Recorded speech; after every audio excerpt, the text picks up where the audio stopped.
Hoover is a former Chicago gang leader and the founder of the Gangster Disciples. He was serving a life sentence at a prison in Colorado. Hoover was convicted of murder in Chicago and then later convicted on several federal charges. He will still have to serve his sentence on state charges. That's why I tell all the gangs in America, like, it's time to unite. Like, nigga, y'all ain't gangs, y'all organizations. And if you look into your organization and what it was about, it started from a positive and it stood for something. Crips, community resistance in progress. Blood, meaning we protecting everything. They got the same blood we got as Anunnakis. Nigga, as black people, as Latino. Come on, man. GD, what GD mean? To grow and develop.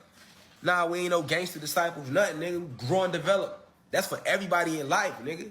That applies to everybody. BD, ain't no black disciple, nigga. BD's better development. I texted Kanye a few weeks ago, and I said, homie, we can get Larry Hoover out of lockup. I think Trump will do it.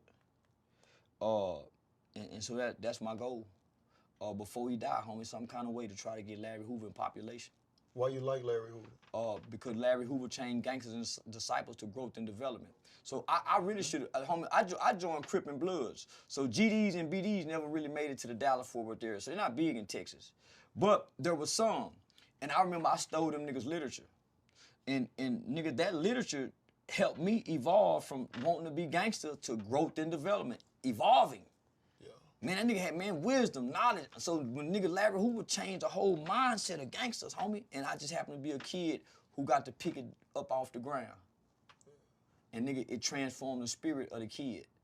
Because all I knew was gang, gang, gang, gang. And I really didn't even know that. I'm just picking this shit up in the boys' home. I come from a good home. So I ain't know nothing about gang. So from 14 to 16, I'm gang based on the Crip knowledge. And the Crip ain't got no knowledge. But nigga, when I was like 17 years old and I got a hold of that literature, that's what made me quit gangbanging.